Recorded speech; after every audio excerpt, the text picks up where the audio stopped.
اور انشاءاللہ تعالی عید کے بعد آپ کو اس کے اچھے ریزلٹس ملنا شروع کر دیں گے. یہ بتائیے گا کہ جو کراچی میں جو حالات نظر آئے ہیں، آپ کے ایک وزیر نے سعید غنی نے ٹویٹ بھی کیا کہ سما نے غلط رپورٹنگ بھی کی. جو کراچی کی صورتحال ہے اس پہ کیا کہیں گے اور کیا اپالوجائز کریں گے؟ آپ نے کچھ ری ٹویٹ کیا تھا سوری کراچی کے اوپر ایک فوٹیج جو چل رہی ہے، آپ سعید غنی نے ایک فوٹیج ری ٹویٹ کی تھی اور آپ نے بھی ری ٹویٹ کی تھی، تو اس کے اوپر کیا سعید غنی کا نوٹس لیں گے اور آپ اپالوجائز کریں گے کہ غلط آپ کس چیز کے میں اپالوجائز کروں؟ جس کے اوپر آپ لوگوں نے آپ نے ری ٹویٹ کیا ہے، آپ نے وہ فوٹیج دیکھی ہوگی کہ آپ نے غلط ری ٹویٹ کیا ہے، غلط فوٹیج. میں نے کوئی غلط ری ٹویٹ نہیں کیا. اس ایشو پہ بات کریں.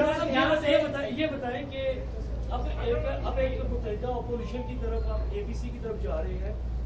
اس وقت جو موجودہ حالات ہیں، آپ کتنا توقع کر رہے ہیں اگر جہاں ملنے کے لیے جا رہے ہیں میاں محمد شہباز شریف صاحب کو، کس حد تک توقع ہے کہ آئندہ آنے والے ماہ میں یا اگلے 1-2 ماہ میں آپ کوئی کنکریٹ قسم کی کوئی اس قسم کا ایٹماسفیئر بنا سکیں گے جو ان ہاؤس تبدیلی یا پھر جو میاں صاحب کی ڈیمانڈ ہے فریش الیکشن اس طرف جایا جا سکے، یا پھر صرف اور صرف یہ پریشر ٹیکٹکس ہی ہوں گے گورنمنٹ کے اوپر؟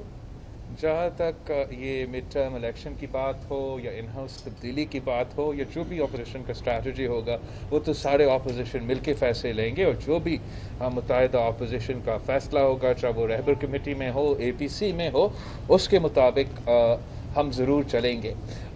جہاں تک پاکستان کے عوام ہے، پاکستان کے عوام اس وقت سب ایک پیج پہ ہے، سارے صوبے کے عوام ایک پیج پہ ہے. اس عمران کو جانا پڑے گا، اور جس طریقے سے عمران کی سلیکٹڈ حکومت نے عام آدمی کا معاشی صورتحال کو مشکل میں ڈال دیے ہیں. ہر پاکستانی کا اب زندگی اور صحت کو بھی خطرہ ہے اور ان کا معاشی صورتحال کو بھی خطرہ ہے.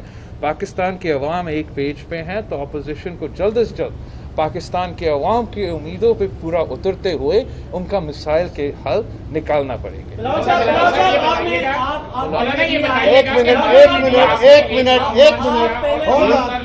اس مارچ میں ایک ساتھ آپ کے ساتھ مینڈیٹ دیا کہ آپ مارچ کریں اور سب لوگ آپ کے ساتھ چلیں گے، لیکن پیپلز پارٹی کسی حد تک اور نون لیگ بھی جلسوں کی حد تک آپ کے ساتھ ضرور شامل ہوئی. ایٹ دی اینڈ آپ کو اسلام آباد اکیلے کھڑے ہونا پڑا. کیا وہ آپ کے اکیلے کا فیصلہ تھا یا پوری اپوزیشن کا فیصلہ تھا، اور اب کی بار بھی کہیں آپ کے ساتھ میں نے اس کو بھی وضاحت کی تھی کہ اگر کسی ایک پارٹی کی تیاری کا لیول اور ہو اور دوسری پارٹی کی تیاری کا لیول دوسرا ہو تو اس کو ہم مینیج کریں گے، اور اس میں ہم ایک دوسرے کو یہ نہیں کہیں گے کہ آپ میرے لیول پر آ کر کیوں شریک نہیں ہوئے. اور اس وقت بھی آپ نے میری باتیں سنی ہوں گی، اب میں بات کرتا رہا ہوں.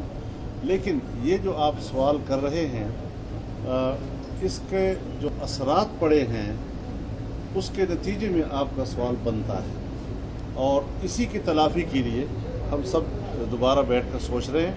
عید کے بعد انشاءاللہ کوئی زیادہ دیر نہیں لگے گی. پہلے رہبر کمیٹی بیٹھے گی، وہ کچھ تجاویز مرتب کرے گی ایجنڈے کے طور پر، اور پھر اے پی سی جو ہے اس کو پہلے بھی یہاں آئے لاہور بیٹھے رہے، اپنی میٹنگ بھی کی، خبریں تھی کہ شہباز شریف سے ملنا چاہ رہے، ملاقات نہیں ہوئی. کل مولانا صاحب شہباز شریف صاحب کے ساتھ گئے، شہباز شریف باہر کیا ہے، انہوں نے میڈیا ٹاک بھی کیا، اور آج خبر کہ آپ یہاں سے وہاں جائیں گے ملاقات کرنے. کیا چاہتے تھے شہباز شریف؟ کیا ان کے خدشات تھے کہ وہ آپ سے ملاقات نہیں کرنا چاہ رہے؟ تو مولانا صاحب ملاقات کے بعد وہ مان گئے آپ سے ملنے کے لیے. ایسے تو بالکل بات نہیں کرے. آپ کو پتہ ہے کہ شہباز شریف صاحب ایک تو گلوبل پینڈیمک چل رہا ہے. جہاں تک کووڈ اور کرونا کی بات ہے، ہمیں اس کو بڑا سیریسلی لینا چاہیے.